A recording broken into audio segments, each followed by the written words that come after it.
Thousands of coup supporters took to the streets of the country's capital, waving Russian flags. For some coup supporters, the anti-French sentiment is being replaced by pro-Russia messaging. People really are angry with French. What happened in Nigeria is that the President Mohamed Bazoum was overthrown 26th of July by a junta. A call for help from an increasingly isolated military junta in Niger. The SOS is to Wagner, and it's something experts said was likely soon after the coup took place.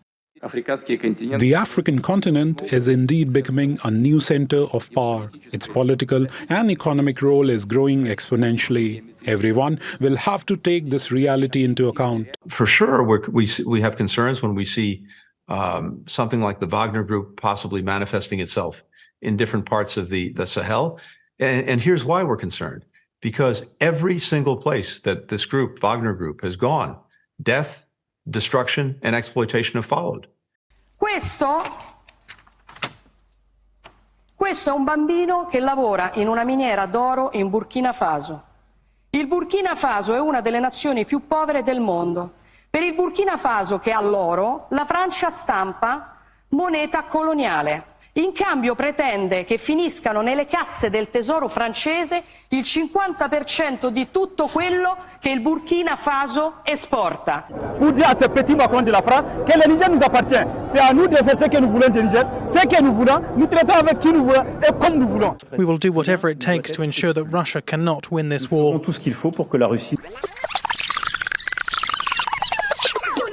Today, every inhabitant of this planet must contemplate the day when this planet may no longer be habitable. Every man, woman, and child lives under a nuclear sword of Damocles, hanging by the slenderest of threads, capable of being cut at any moment by accident or miscalculation or by madness. The weapons of war must be abolished before they abolish us.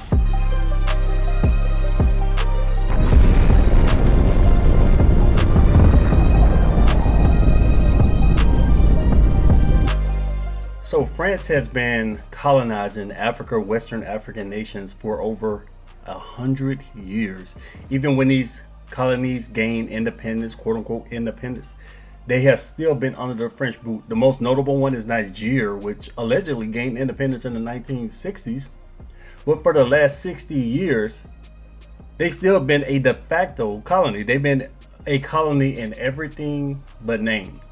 France controls currency there. France exploits the resources there. France has child labor going on. They have military presence down there.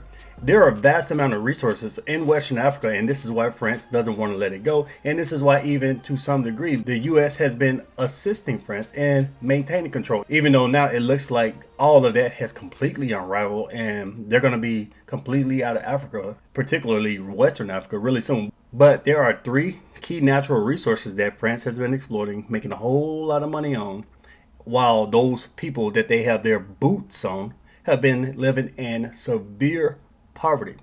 They got gold, oil, and uranium. Now, keep in mind, about 75-80% of France's electricity comes from nuclear energy, uranium. France doesn't have that type of uranium to sustain itself, so they have African children in the mines digging it up for them.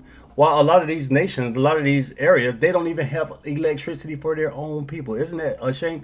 So let's take a look at a map real quick so I can give you guys an idea of some of the territory that France has been controlling and losing. So like I said, Niger is the most notable one of the larger countries over here in Western Africa. They've been controlling nearby countries, Mali, Burkina Faso, and oil-rich Gabon. So a lot of these countries, they've had coups, they've fallen into civil wars, and they've ousted any type of French presence. Like Niger, they stormed the embassy there and told the French ambassador, you got 2 days to get the hell out. They called the Russian Wagner group to come down there and help them out. We got thousands of Russians down there assisting these freedom fighters because these guys are really freedom fighters. The governments of these countries have been bribed and controlled by Paris for decades. So after they won independence, Paris will bring up a leader, give them some money, give them some type of clout, give them some power. And this is how they keep control of these nations. They keep these nations in abject poverty while the leaders of these nations receive all types of money from France, and the people keep getting exploited. But you have these coups going on because people are tired of this. Those people are tired of the French controlling their governments. They're tired of their corrupt ass leaders letting the French do this to them. So Russia is moving laterally against NATO in more than one ways. We see the Houthis over there. They have a hypersonic missile. Word is they got that from Iran, and obviously the Russians shared hypersonic missile technology with Iran. So even in the Middle East, because NATO is trying to move against Russia, and Russia's like, look, we can give the Koreans an ICBM to reach anywhere in the world, which is what they did. We can give Iran more military power because you're trying to combat Iran with Israel versus Iran and Yemen and all of that going on in the Middle East. And now you have the French losing control of their colonies, the people they've been exploiting for over a century. And the Russians are there in Western Africa. It looks like they're helping these freedom fighters. And all of that leads up to what we're about to talk about now, because Macron and France, they got beef with Russia. And I think it has a whole lot to do with what's been happening in Africa. Macron's tough talk about, oh, the Russians, they can't win. We're going to send our own military. We're going to have French troops in Ukraine to back the Ukrainians against the Russians.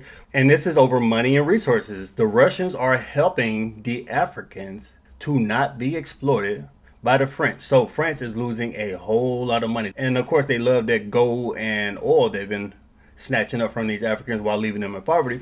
So France got some beef. Macron got some beef. Most of the people in France, they don't really know a lot of the politics. They don't know the geopolitics. They don't understand how all of this is working. And most of them are saying, look, we don't need this. 70% of the people in France are saying, no, we don't need to send troops to Ukraine. It's suicidal. And they're right. Even their own military officials. There was a military officer in France who said the Russian army makes the French army look like a bunch of cheerleaders. France is way behind Russia when it comes to artillery, when it comes to drones, when it comes to moral support, when it comes to the politics of getting your civilians to support a war, to get people to enlist in the military. Most of these people in France don't want smoke with Russia. They're not trying to fight Russia. They're not trying to fight in Ukraine. So Macron, he wants a draft. He's talking about, oh yeah, we need to go back to the old days of universal military requirements. If he tries that, he's going to run into a whole lot of resistance. So if France thinks that over the next several years they can ramp up millions of troops, it's going to be extremely difficult. Now, Russians, on the other hand, they're recruiting over 1,000 people a day, volunteers. They don't even have to draft at this point because they have people who are so upset with what the West is doing to Russia that their army is just growing and growing voluntarily. So the French will catch absolute hell trying to go against the Russians. But let's read this article here about France deploying troops. Word is that French troops are already over there. They say troops are already stationed in Romania, ready to go down to Odessa to stop the Russians from taking control of Odessa, because Odessa looks like one of those eventual gigantic targets that Russia is going to take. So let's see what's going on. Troops may be sent to regions bordering Belarus in order to free up key units to be sent to the front. So basically this is saying you have a lot of support units. In fact, in most militaries, the vast majority of the troops are support units. They're doing all types of stuff. So France is saying, how about we take the role of support in the back and you send your support troops to the front to be slaughtered? How about that? Can we do that? France is preparing to send troops to Ukraine. Alexei Gocharenko, a senior Ukrainian MP, wrote on his Telegram channel on Wednesday. The official is currently in France for a meeting of the Committee of the Parliamentary Assembly of the Council of Europe. According to G, I'm going to call him G, who represents the city of Odessa and the Ukrainian parliament, Paris is considering deploying a military force to the Ukrainian regions bordering Belarus, discussing about which are proceeding effectively. I'm in contact with my French colleagues, and I can already say that everything is serious. There is already talk about the deployment of European soldiers to the border with Belarus that will free the Ukrainian military stationed there and allow it to move to other directions. This will help strengthen our eastern and southern fronts. It's not going to do anything, and if France sends those troops into Ukraine, they're going to get killed. In fact, a few weeks ago, maybe over a month ago now, the Russians hit this building and dozens of Frenchmen died. They captured a bunch of troops, and a bunch of them spoke French. Interesting. And a lot of them said they were from France, and France had to later come out and say, no, these were just volunteer mercenaries. They're not official soldiers.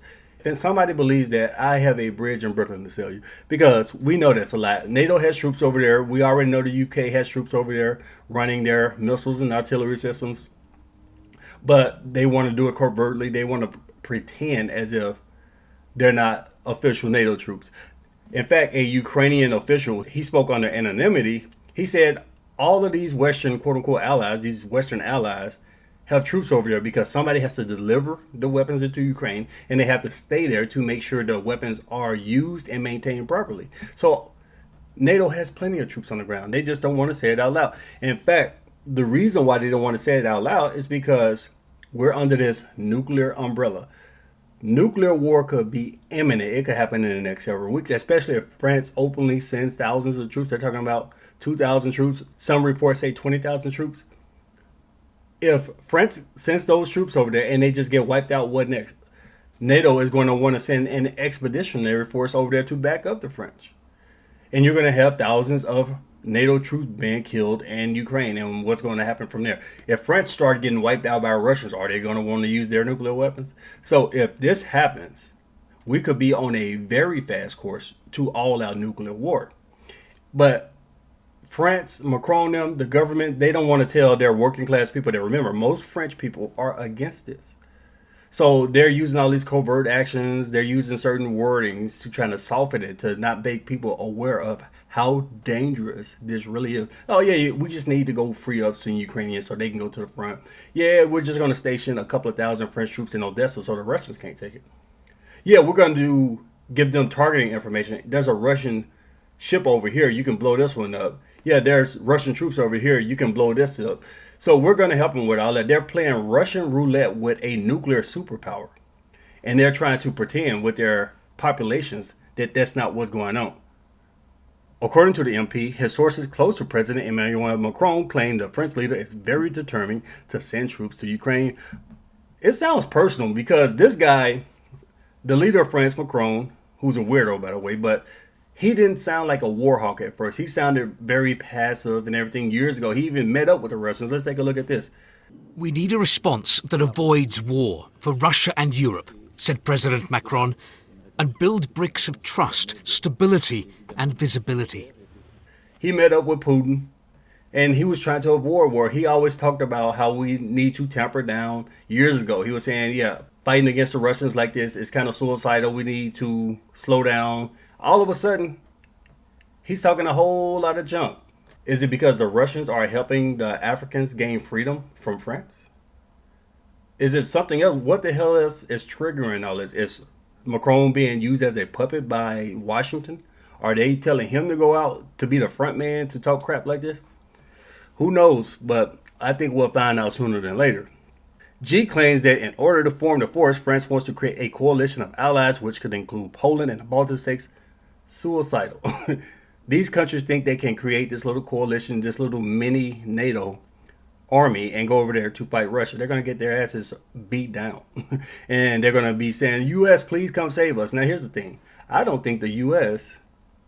would actually go save them, because would we want to risk all-out nuclear war, even to a lesser extent? Does the United States want to lose troops, possible U.S. cities, over the Baltic states, over Macron talking all this junk? Are the American people going to be put in danger because the weirdo French president is trying to wage war against Russia? I don't know, but they're talking a whole lot of mess, and it's really because they think they have full backing from the United States, and I'm not sure about that. Germany is unlikely to join the effort, he notes, as Berlin sees boots on the ground as an unnecessary escalation and is afraid of a direct confrontation with Russia. Well, Germany, they're pretty weak, but at least that's a wise statement, because, again, they're playing Russian roulette with a nuclear superpower, and it's dumb. Completely dumb. These people are insane, man. These people are complete lunatics. Like I keep saying, they believe that a nuclear holocaust is a myth. So they believe they can provoke, they can send troops, they can slowly escalate things to the point where we're at all-out war. So if France gets hit, if France goes over there openly and attacks Russia, and then Russia hits France in return, is that going to activate Article 5? I don't think so. We'll have some people talking about it. Maybe the U.S. will have a discussion about what we should do, but as far as having a full-blown war with Russia because of that? Hell no. Terrible idea. So if Macron wants to do that, let he himself and his warmongering allies over there go to the front lines and fight. How about that? The MP also stated that Macron wants to create a joint base for training and the production of ammunition in Ukraine. That is completely political talk, because you're not going to produce any ammunition in Ukraine, a war-torn country where Russia's just going to destroy it. First of all, you can't even produce ammunition in your own country. So you want to put Europe back on a war footing, but you're having trouble with that because the EU is not going to agree with you. And the European military industrial complex, they're going to have a lot of issues with that. They're going to run into a lot of problems because they're going to want long-term, very long-term contracts, very expensive long-term contracts. That's one of the problems that the United States is running into, because they want to ramp up production and create new facilities and warehouses to make artillery shells very quickly over the next couple of years. I guess that's quick to them. And they're getting bought from their defense contractors. They're saying, look, man, this war in Ukraine might end next month. So I'm not going to invest in facilities to produce more ammunition, and then you're not going to want it next year. So we need a 10-year contract of you spending billions and billions and billions of dollars on artillery shells, even when the war has been over for years.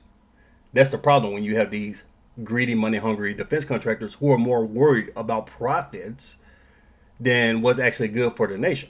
It looks like France is tired of Russia. Yeah, they're upset with Russia because of Africa.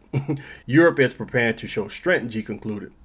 Macron said in late February that he cannot exclude the possibility of Western soldiers being sent to aid Kyiv in his fight against Moscow. His comments triggered a barrage of criticism from other NATO member states, who mostly disavowed his proposal and claimed they had no plans to send troops to the conflict zone. Yeah, he said that, and Germany, US, and many other NATO nations said, no, we have no plans at all. We're not sending troops against Russia. We don't know what France is talking about. France, if you want to do this, you might be on your own. So if you start getting wiped out, you send thousands of troops over there and they come back in body bags, which some of them actually have already. You're on your own. However, earlier this week, the head of Russia's Foreign Intelligence Service, Sergei N., claimed that a force of up to 2,000 troops was being prepared by France for a possible deployment to Ukraine. Russian President Vladimir Putin also said this week that Western mercenaries, here we go, including French nationals, are already taking part in the conflict, and they're dying. We do have some idiots who are actually not sent by the government covertly. They are actually real mercenaries. Yeah, these guys are getting killed. They're realizing, like, damn, this isn't the same as Afghanistan. I took this money to go fight these people in Afghanistan and Syria. It was cool. We were over here trying to fight the Russians. We're getting killed. Not the same thing. Commenting on an outright NATO deployment to the front lines, the president warned that Moscow will consider it the start of a direct confrontation, which will be one step shy of a full-scale World War III. So Macron is a dumbass, complete jackass, lunatic. And one of his close allies over there in France, one of those officials close to him, actually said, we have no red lines when it comes to what we can do against Russia. There are no red lines. And let's look at Putin's response. We are ready to use weapons, including any weapons, including those you mentioned, if we are talking about the existence of the Russian state, about damaging our sovereignty and independence. As to the states that say they have no red lines regarding Russia, they should realize that Russia won't have any red lines regarding these states either. So again, is this what France wants?